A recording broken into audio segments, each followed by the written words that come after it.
Is iOS 26 liquid glass Apple's biggest design mistake? This is a video. We need to talk about WWDC 25 from a development and sort of user perspective. So I'm here, and I just met Justin. I am an iOS app developer. I previously worked at Apple and GoPro, and I have some thoughts about what Apple has announced this week. So, Justin, you want to introduce yourself? Hey everyone, I'm Justin Harris. I'm the founder and CEO at Visionary Pass, where I help early stage content creators learn how to upload videos consistently and start their creator journey and make their first dollar on the internet. And I'm a YouTuber.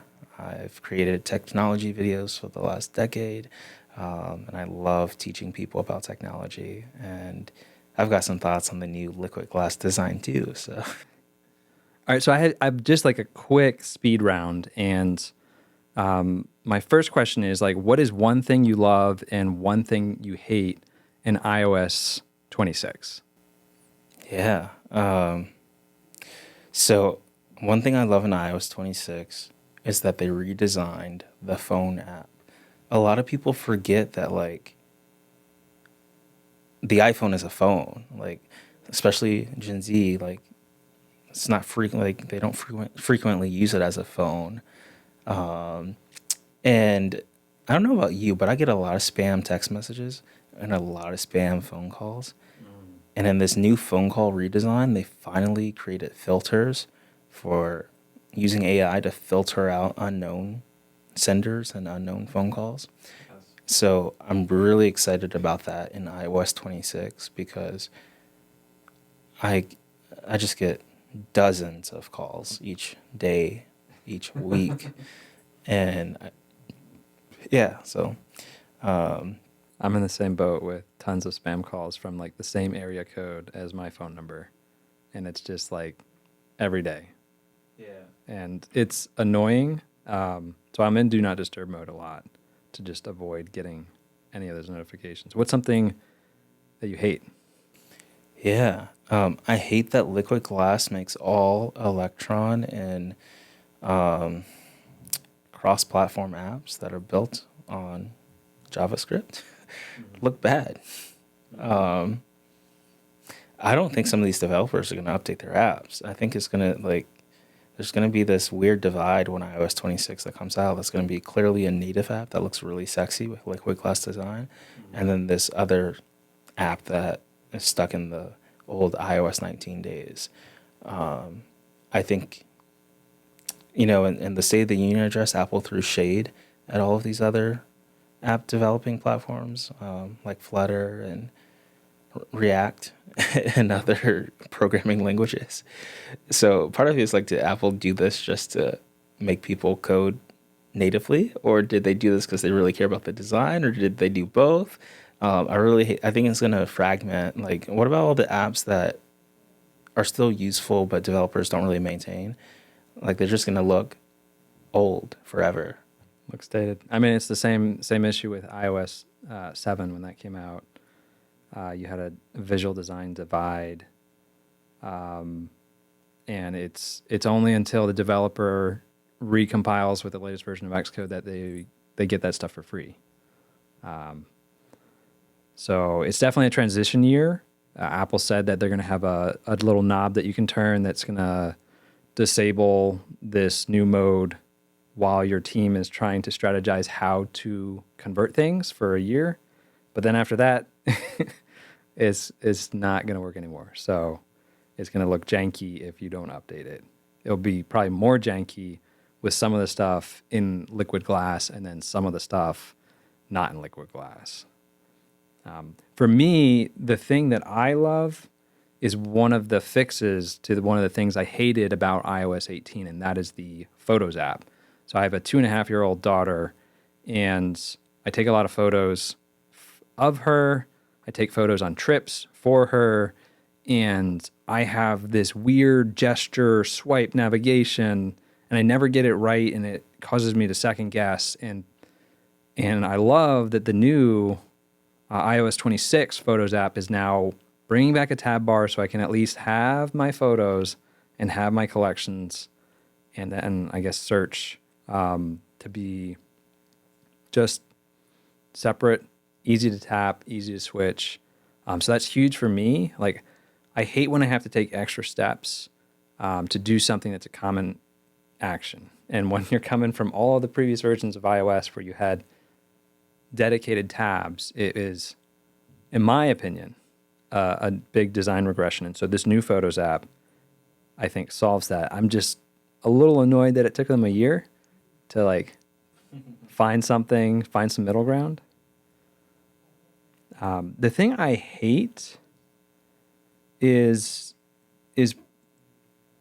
I'm a big fan of accessibility. And so when I was at GoPro, I focused a lot on accessibility, trying to advocate for making things easier to read, making sure that fonts were big enough, making sure that you could have differentiating color, tagging stuff with accessibility identifiers and labels so that if you had a button that didn't have a title under it, you could get some voiceover support.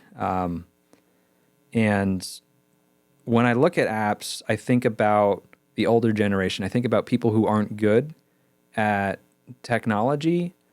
So like my mother-in-law, she would shake when she used her iPhone. So it's like when you're dealing with an older crowd, like when you do flashy stuff, when you do dynamic gestures, you make it harder for a different generation who's not as adept. And I'm going to be that person in, I don't know, 40 years, 30 years.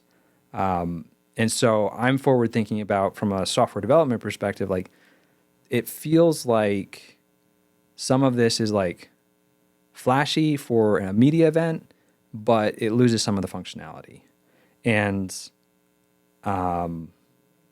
so I'm a little concerned about that, because like the new tab bar, like it looks cool, but you still lose out on some of the readability. Like they make things a little bit bigger, like icons are a little bit bigger and text is a little bit bigger, but now you've got like high fidelity, detailed backgrounds. And so it becomes hard to see some things. And I think that's hard. Now, some of this stuff you can dial back. And so I think that's the benefit, is like Apple is big on accessibility. So as much as I like hate it, it's something you can turn off. It's just for the general user who doesn't know how to do that, I think it's a poor experience. Like my mom was super confused with like some dark mode settings that were like just mandated, and she didn't want them. And it was like, how do I go back to how it used to look?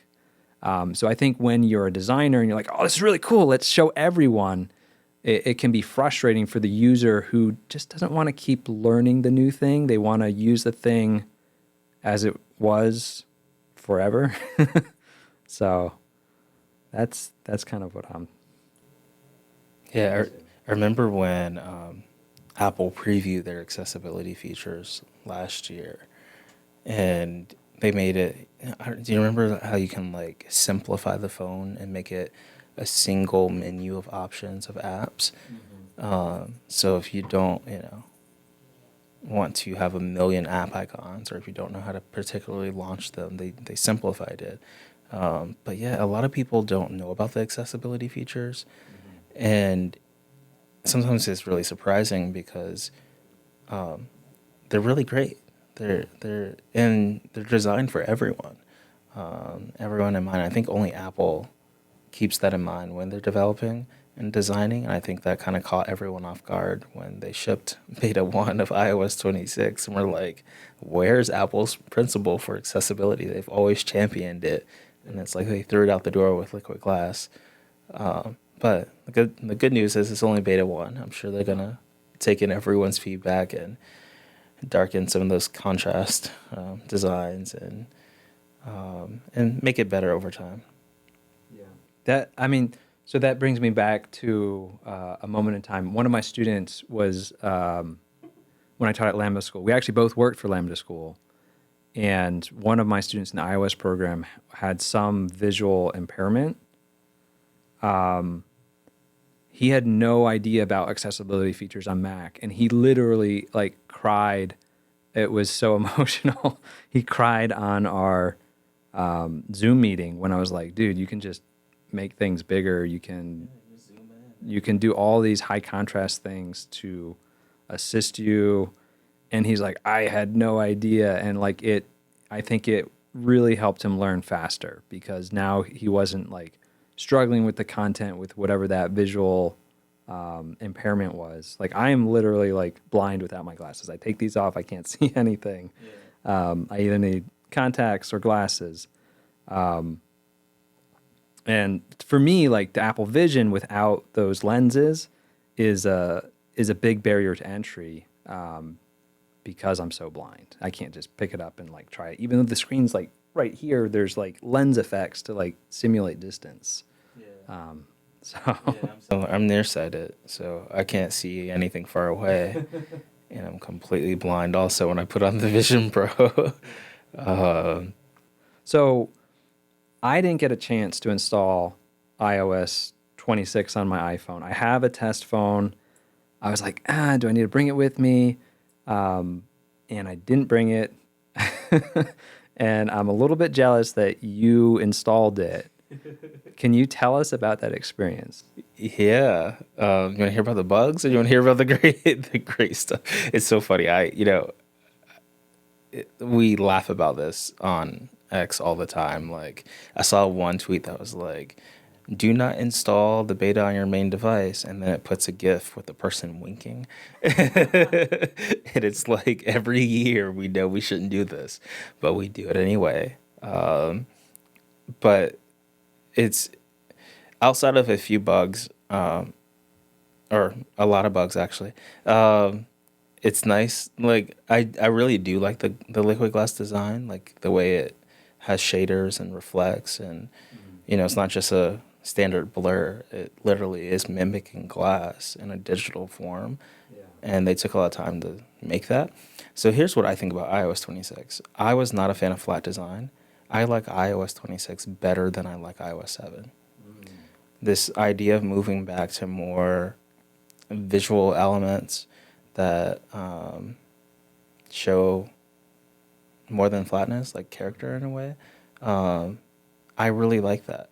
I was really sad when Apple fired Scott Forstall. He was my baby. And if he was still at Apple, flat design most likely would have never saw the light of day. But we all know how that turned out. And yeah, I just never understood flat design. So I'm really excited about the new design language that they've created.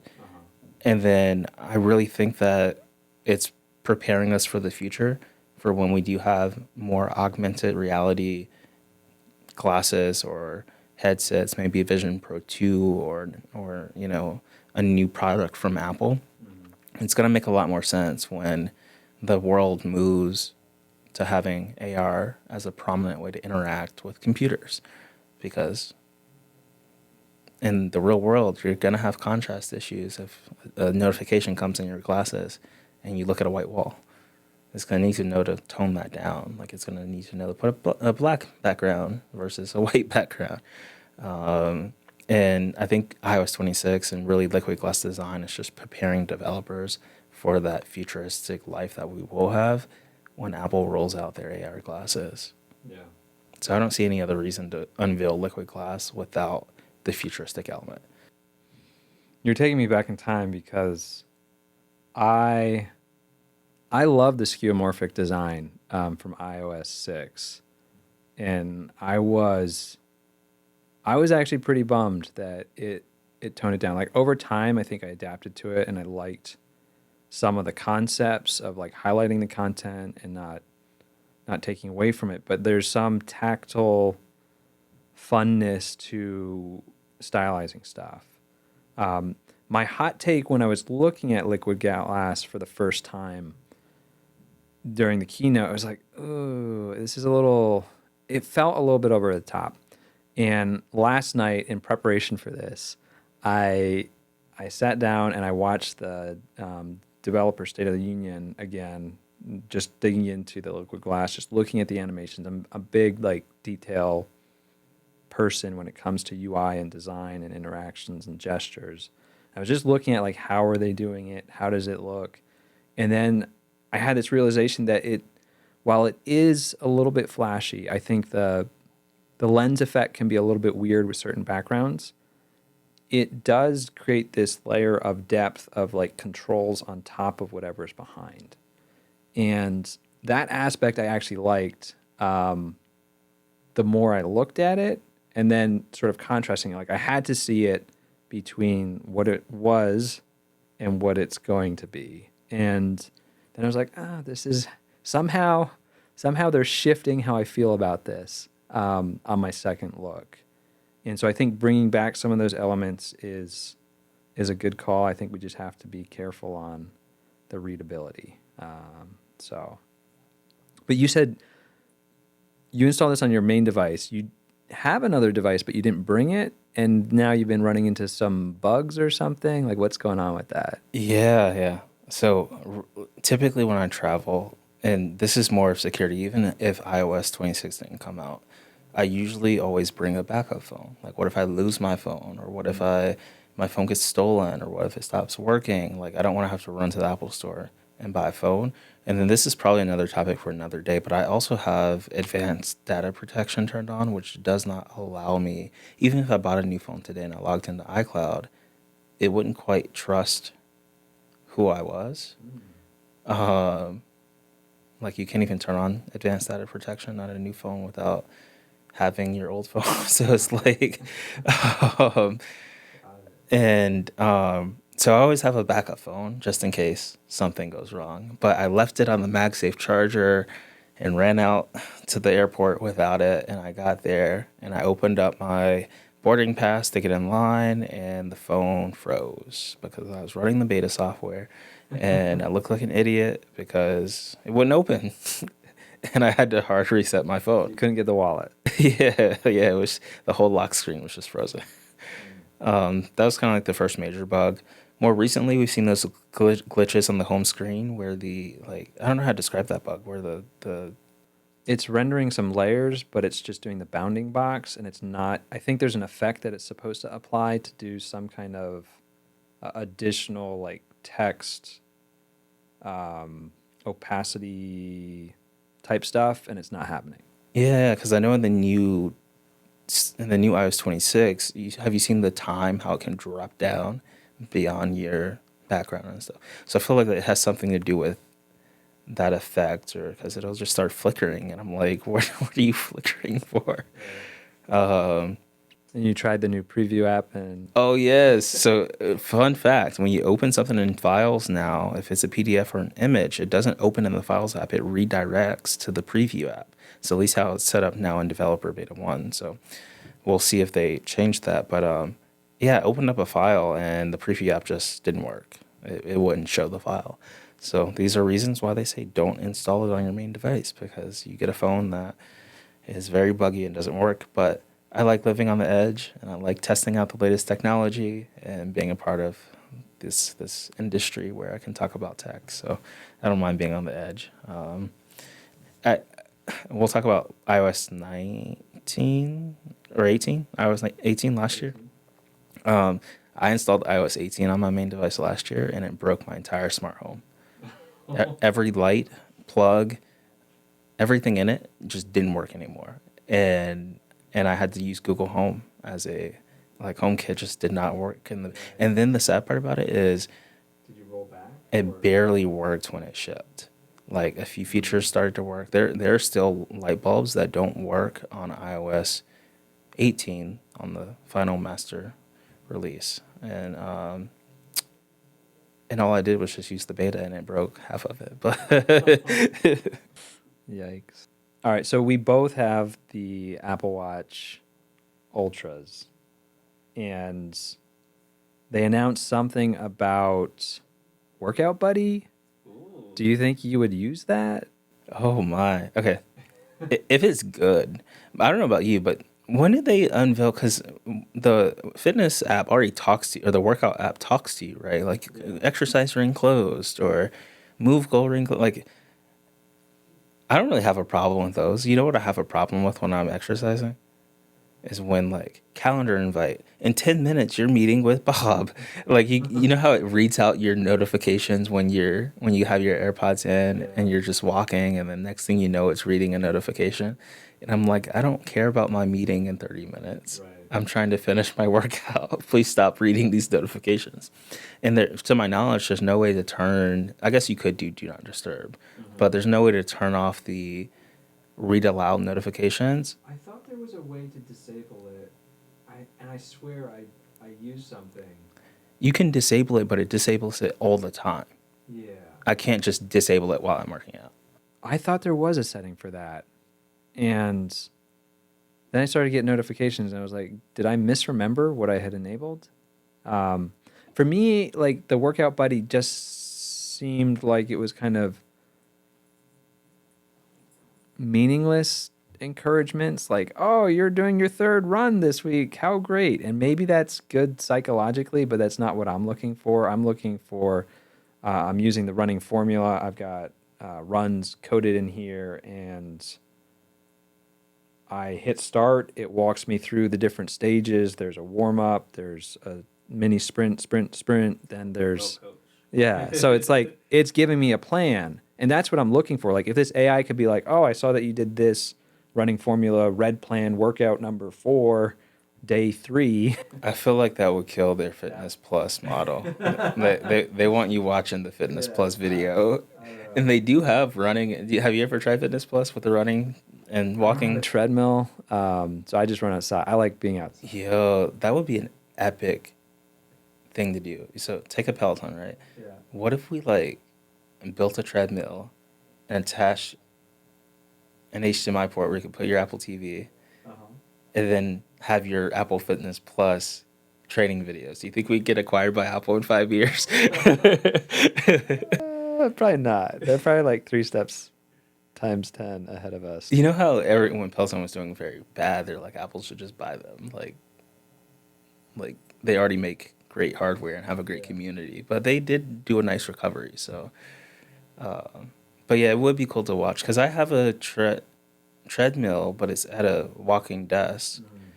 It's actually my Windows PC, so I don't actually, when I'm walking, I'm not even on my Mac. But I have a Google TV hooked up to the monitor, and I think that's it, Google TV. Oh, I do have an Apple TV, so theoretically I could. But the Apple TV I have is like it's an old one. It's like, it was like the very first one when they made them really small, like the first generation box.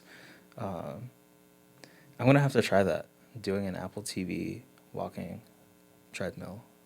That sounds pretty cool. Cool.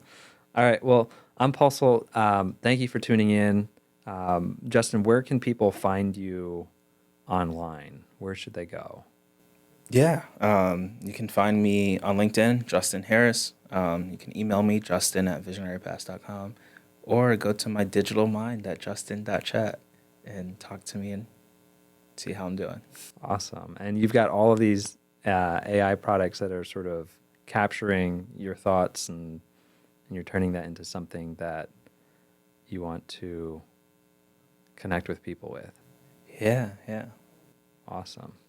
Thanks for having me on. Yeah, thanks for showing up. And thank you for Kit Studios. This is Kit. This is one of their studios. We're here at the Craft and Commerce in Boise, Idaho. And thanks for watching, and we'll see you later. Hit the like button if you enjoyed this, and have a great day.